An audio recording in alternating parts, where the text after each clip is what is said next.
जब भी कोई पार्टी अपने किसी बड़े नेता को पारंपरिक सीट से हटाकर किसी अन्य क्षेत्र से चुनाव लड़ाती है तो उस क्षेत्र को साधने की मंशा साफ नजर आती है।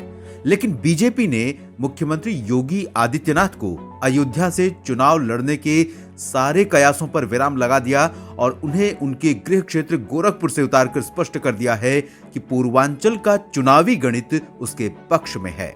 योगी आदित्यनाथ ने शुक्रवार को गोरखपुर से अपना नामांकन दाखिल किया।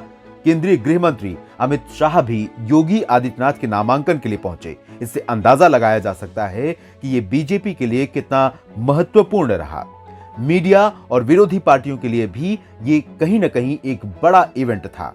गोरखपुर बीजेपी का गढ़ रहा है।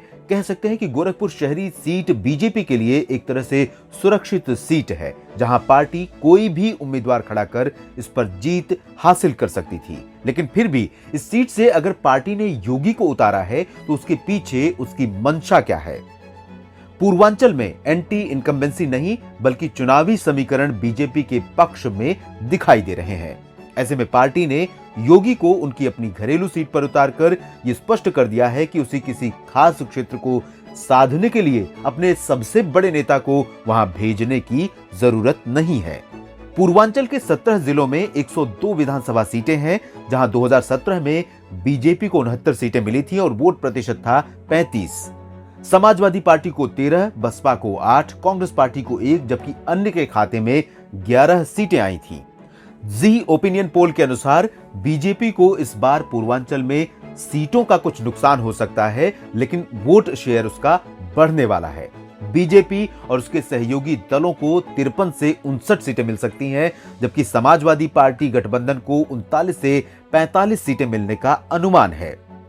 अगर हम ओपिनियन पोल की ही माने तो बीजेपी की सीटें भले घट रही हैं, लेकिन उसका वोट शेयर 4% बढ़ रहा है।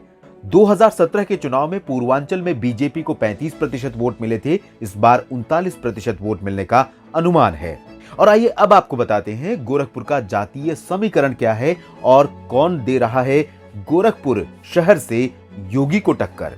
गोरखपुर शहर विधानसभा क्षेत्र में करीब 4.5 लाख मतदाता हैं, जिसमें 60 से 70 हजार ब्राह्मण, 55 से 60 हजार कायस्थ, लगभग 50 हजार वैश्य, लगभग 40 हजार मुसलमान, 25 से 30 हजार क्षत्रिय, 50 हजार अनुसूचित जाति और पिछड़ी जातियों के 75 हजार से अधिक मतदाता हैं।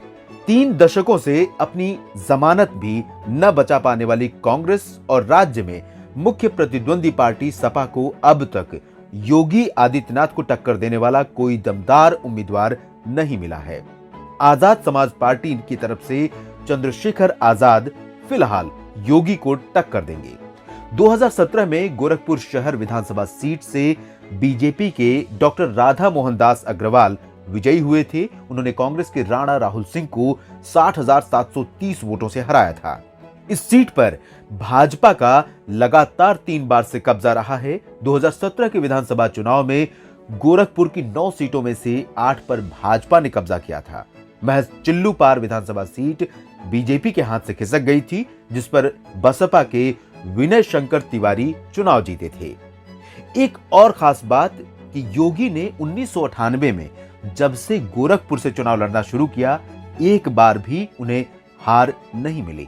1998 से 2014 के बीच 5 बार लोकसभा चुनाव हुए और इन सभी चुनावों में योगी को ही जनता ने अपना सांसद चुना।